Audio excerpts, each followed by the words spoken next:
Mass Transportation and Evacuation in the Emergency Operations Center. Welcome to a just-in-time training based on the Bay Area Catastrophic Earthquake Mass Transportation and Evacuation Plan. Historical events have taught us that transportation in and out of an impacted area during times of disaster demands a high level of coordination. To support the mass transportation and evacuation function, it is your job to coordinate with your colleagues inside and outside of the EOC, not only to prioritize transportation routes for inbound first responders, but also to safely transport survivors out of an affected area. If you're new to the Emergency Operations Center, one of the key things you need to understand about mass transportation and evacuation is the fact that in the Bay Area, we're significantly constrained by the available transportation systems, road networks, limited rail, and only a few major airports. And we've got a lot of people, and they all want to move in the same direction at the same time. And so it's going to be a matter of prioritizing not just the resources that are available, but the actual targeted groups that we're going to support with evacuation. You've checked in, received the appropriate vest, and been assigned a workspace. You may not have worked in an EOC before, or maybe you're not familiar with mass transportation and evacuation operations. That's okay. There are resources and people that will help you be successful. Although this time is stressful, the EOC team will work with you for a smooth response and expedient recovery. During this 30-minute just-in-time training, we will introduce the operational phases of mass transportation and evacuation in the EOC, your core responsibilities, and how to prioritize objectives within the first 60 days following an event. This just-in-time training is one in a series based on the 8 Bay Area Catastrophic Earthquake Plans. The introductory video includes basic EOC responsibilities and an introduction to the Standardized Emergency Management System, or SEMS. Whether you are in an EOC during the first, second, or third time period of the disaster response, it may be helpful to refer to the Bay Area Regional Catastrophic Earthquake Mass Transportation and Evacuation Plan, or your local government or operational area mass transportation and evacuation plan as you watch this training. Keep in mind that your role in supporting mass transportation and evacuation operations in an EOC may be slightly different based on your level of government. Stick around to test your knowledge of supporting mass transportation and evacuation in an EOC with a quiz at the end of this video. To help you carry out your role in the EOC, it is important to first understand the following operational phases of mass transportation and evacuation: situational awareness and establishing priority routes, transporting first responders, evacuating the public, and facilitating ongoing transportation for public re-entry into the community.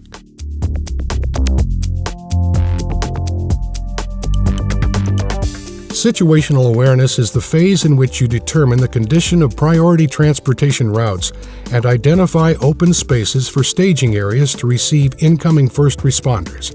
Bridges and overpasses must be checked for structural safety. During this phase, you will coordinate with others in the EOC, including debris removal and logistics support staff in the EOC. Debris removal is an absolutely critical function. Nothing really can start with recovery until you get the stuff out of the way. Priority routes are established to transport first responders into the impacted area and evacuate survivors out of the area. We're trying to determine the priorities as to what directions or where we want people to be moved to, and what areas of ingress and egress need to be cleared so that we're able to get them safely there. And that's really the responsibility of the EOC. They're going to establish the priorities. We need to make sure that we're able to clear roads to get people to an area of safety. Bay Area transportation agencies and their resources are coordinated through the Bay Area Metropolitan Transportation Commission, or MTC, which maintains communication with the Bay Area Water Emergency Transportation Authority, or WETA. State agencies such as Caltrans and the California Highway Patrol, or CHP, coordinate resources directly with the SOC or REOC. Caltrans and the U.S. Coast Guard will work with MTC and WIDA to prioritize major ground and maritime transportation routes and coordinate with operational area EOCs and local law enforcement agencies to manage evacuation procedures.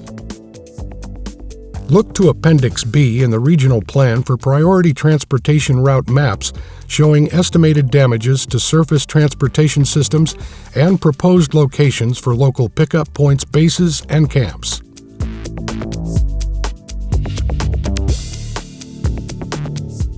In the second operational phase, EOC and external partners will work together to support transportation for first responders into the affected area. First responders from outside the region will check in at assigned bases, camps, or logistics staging areas which manage their deployment as well as the deployment of equipment and commodities.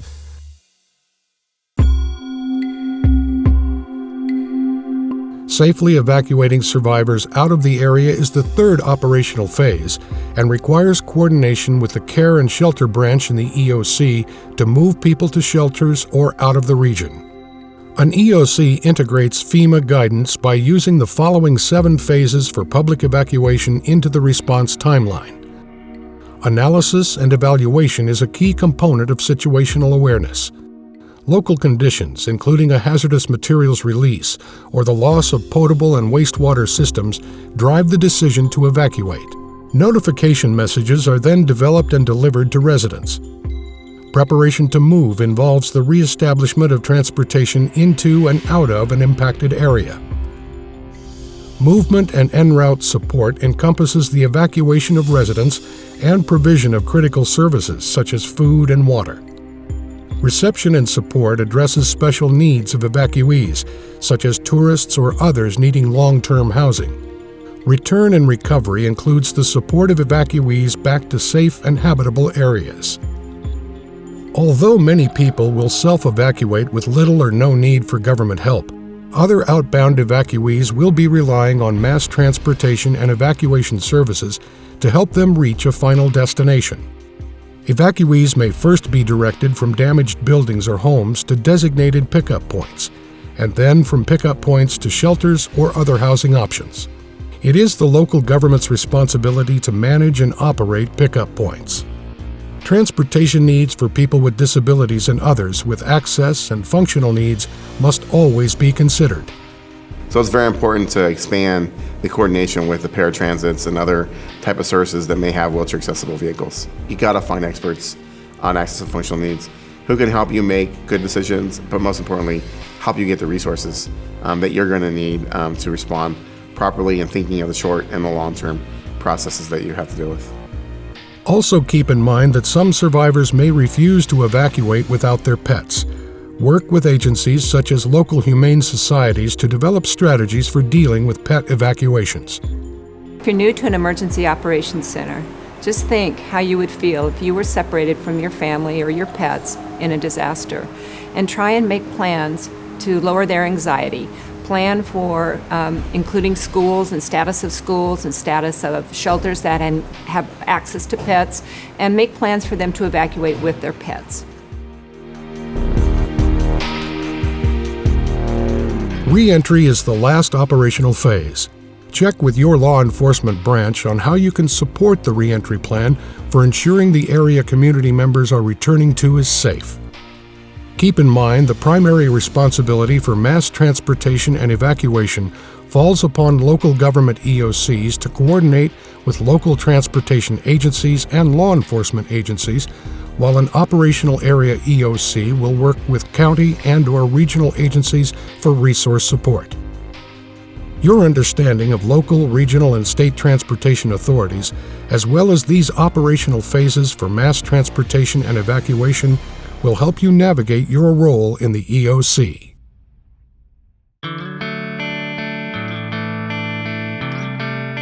As a part of the mass transportation and evacuation team in the EOC, you will support the movement of first responders into an affected area while simultaneously evacuating affected populations out. Your responsibilities include communication and coordination, resource management, information management, and public information.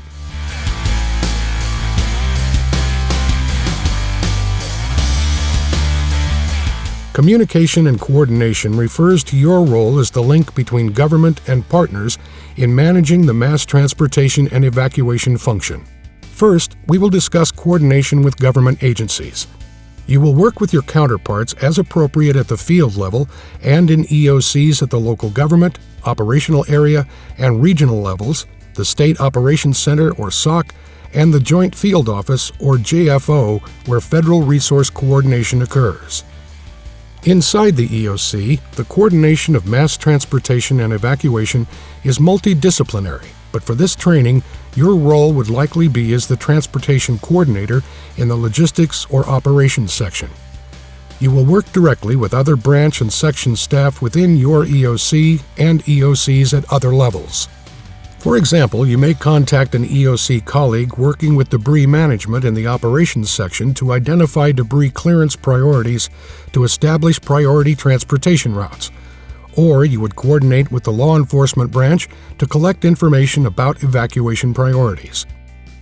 You may also work closely with a care and shelter branch to ensure that people with disabilities and others with access and functional needs, as well as people with pets, are transported safely to adequate facilities after evacuation.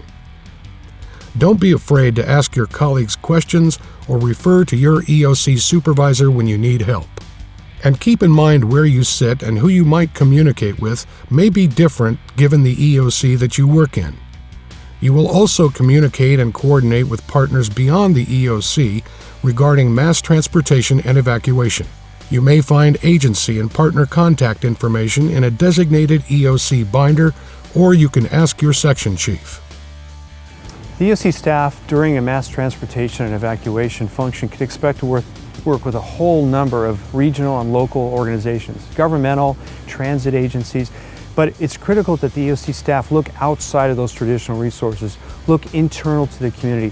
Community-based organizations, nonprofits, philanthropic organizations maintain transportation assets that are really not only uniquely tied to the populations they serve, but there's a level of trust there that you can't hope to replicate on your own.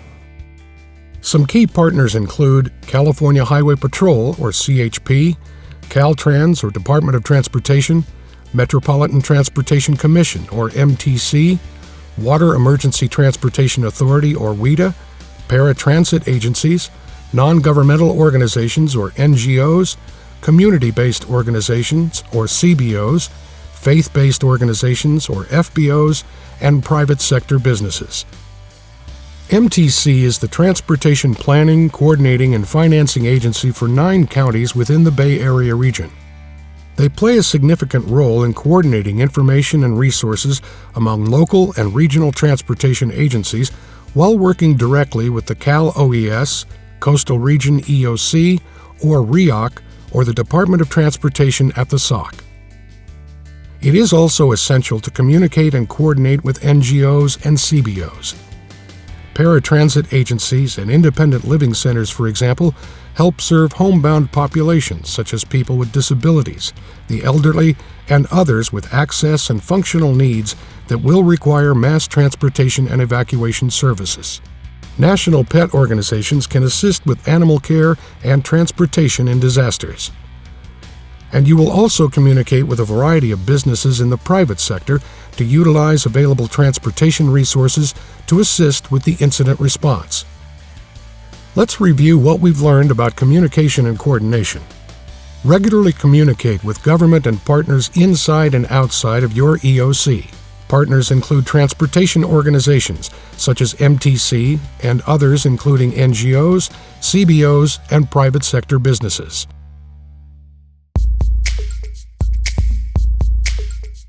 Resource management involves brokering various types of requests that go both directions. It is likely that in your role, you will make requests to other levels of government and also respond to requests that you receive. Identify their needs and really try to find the resources that were available, whether they're community or governmental, to put those people into a good place, because it's going to be a while before they can return home. Specific transportation-related resources include vehicles, staff, and fuel. Road-based transportation assets are sourced from local transit agencies and transportation service providers. These can include private sector touring and school buses. The U.S. Coast Guard oversees all maritime operations. Maritime transportation resources, such as ferry boats, are coordinated by WITA, including those operated by the Golden Gate Bridge Highway and Transportation District. And passenger rail cars and locomotives, some sourced from Caltrans, Amtrak, Division of Rail, Altamont Corridor Express, and Caltrain.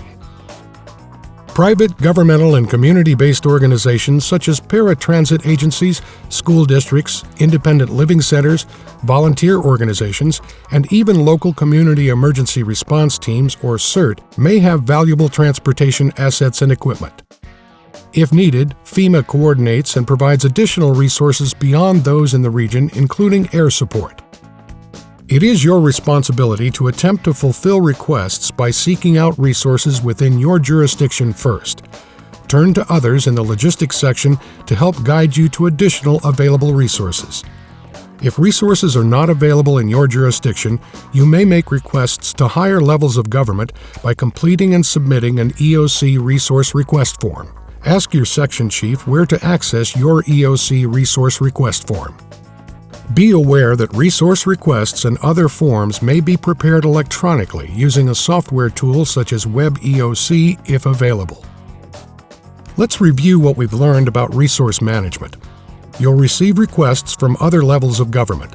To fulfill these requests, you will use the EOC resource request forms. Types of resources include vehicles, staff, supplies, equipment, and fuel. Consider people with disabilities and others with access and functional needs, including those with service animals or companion pets when fulfilling requests.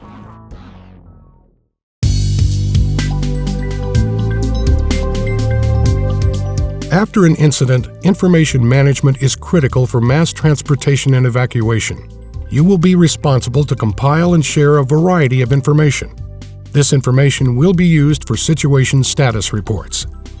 The EOC provides a very important nerve center, or in effect, information hub for identifying not only where there may have been impacts to a transportation system, but where emergency services may need to avoid or actually may need to deploy.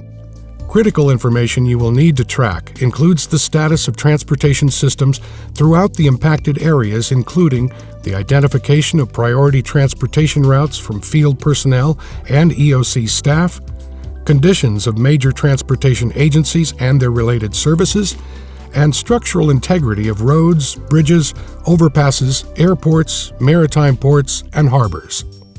You will also want to track additional transportation status information, including access to critical facilities, the transportation needs of incoming responders, and details regarding potential transportation hazards. You will need to document the number of people needing to evacuate and the transportation needs of people at shelters and those leaving the region. Let's review the essentials of information management. Regularly communicate with internal and external partners to collect necessary information about the incident's impact on mass transportation and evacuation systems, including structural integrity of roads and bridges. Document incoming first responder transportation needs and details about the impacted area and out-of-area evacuation destinations, as well as evacuees and available transportation resources. Data you collect will be used for situation status reports.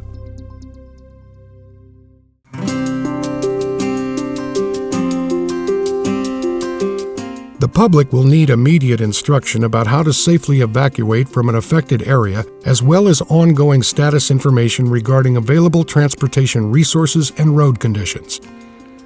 In the EOC, you are responsible to provide accurate and timely information to the Public Information Officer, or PIO, who is responsible for message delivery to the public. Depending on your EOC, you may also send this information to the Joint Information Center, or JIC.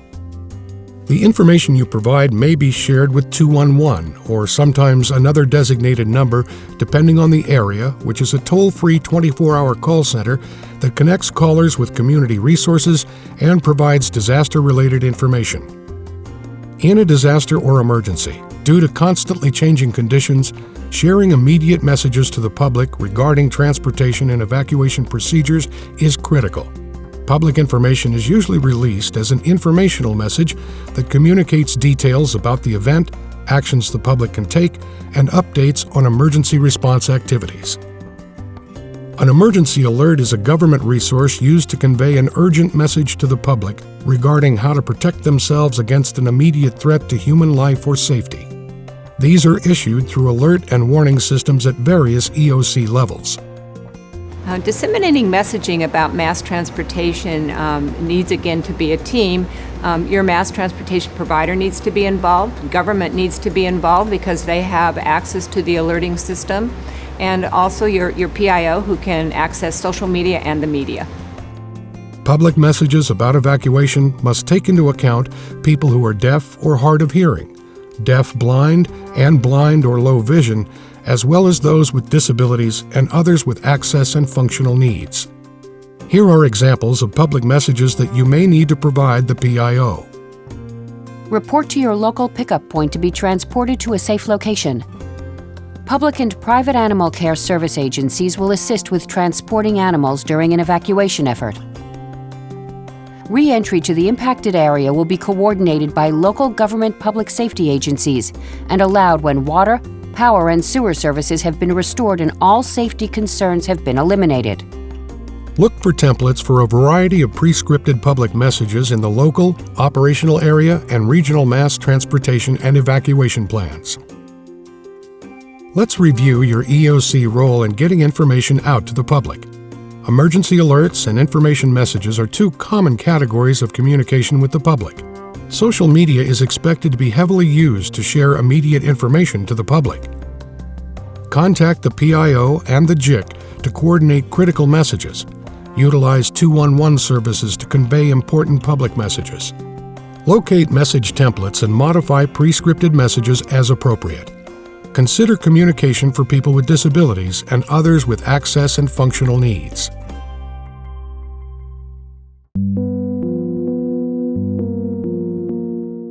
Look to your plan's response timeline as a guideline for prioritizing objectives within each disaster response time period. Operational response is focused on the first 60 days following an event, broken into 3 distinct time periods: the first 3 days, or 72 hours, day 4 through 14, and the 6-week span between day 15 and day 60. Priorities within the first 3 days are to develop the situational awareness and establish priority transportation routes to facilitate inbound first responders and outbound evacuations. Core objectives for the first time period include: determine priority transportation routes for debris clearance and incoming first responders. Communicate with the public and private sector transportation partners to assess the status of transportation services and road conditions, as well as the structural safety of bridges and overpasses. Identify the number and destinations of incoming first responders. Identify locations and numbers of evacuees, including people with disabilities and others with access and functional needs. Those with service animals and companion pets. Identify destination locations for evacuees. During days 4 through 14, priorities are to organize the necessary resources to move first responders inbound and evacuees outbound. Informing the public of the current status and available transportation resources will be critical. Core objectives for the second time period include: acquire, maintain, and deploy resources such as fuel distribution systems, maintenance support, and law enforcement staff. Continue to move first responders into the affected region. Establish and support the operation of pickup points. Move evacuees based on regional transportation and sheltering capabilities. Establish key messages on available transportation and sheltering resources, as well as evacuation procedures to disseminate through the PIO and JIC. During days 15 to 60, operational focus is on return and recovery goals, including re-entry of evacuated populations. Be aware that some mass transportation operations will extend well beyond 60 days. Core objectives for the third time period include: establish and activate re-entry procedures, coordinate transportation for evacuees to return to their community, support restoration of normal public transit services, provide key public messages through the PIO and the JIC. Refer to your supervisor in the EOC for a checklist to help you establish appropriate priorities and objectives during your EOC assignment.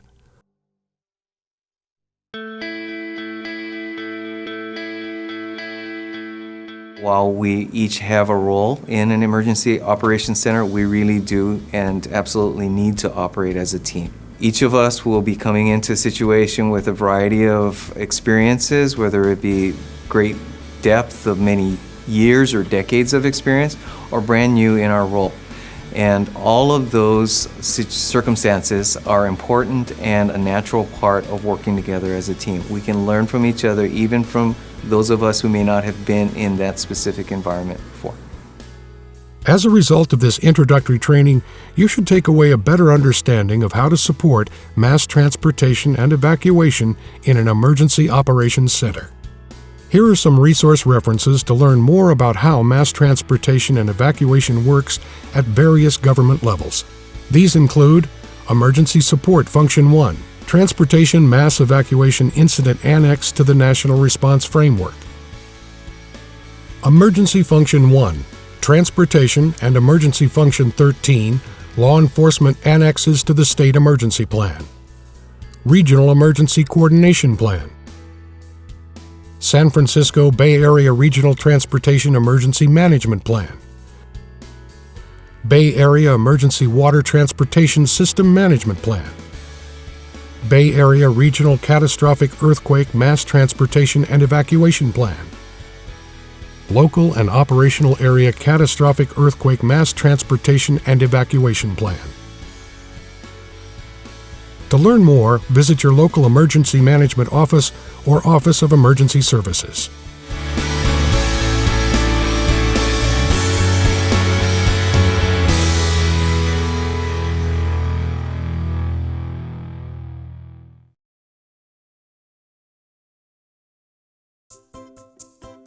Let's test your understanding of supporting mass transportation and evacuation while working in an EOC.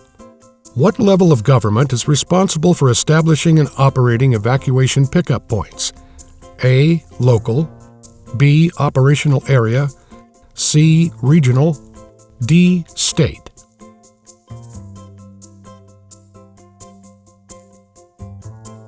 Local governments are responsible for the establishment and operations of pickup points. Which of the following components of situational awareness is not used to determine priority transportation routes and operating evacuation pickup points? A. Road conditions. B. Pickup point locations. C. Local convenience stores. D. Bridge and overpass structural safety assessments.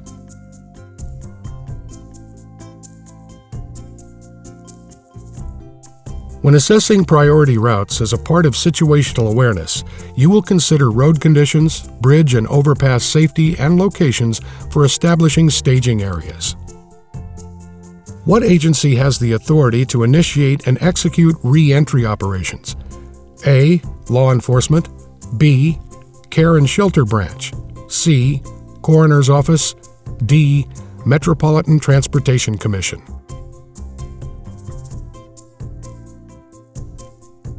Only the local law enforcement agency will have the authority to initiate re-entry into an impacted area after it has been deemed safe and habitable. What community-based organizations can help you coordinate transportation resources for people with disabilities and others with access and functional needs? A. Paratransit providers. B. School districts. C. Independent living centers. D. Home health care. E. All of the above.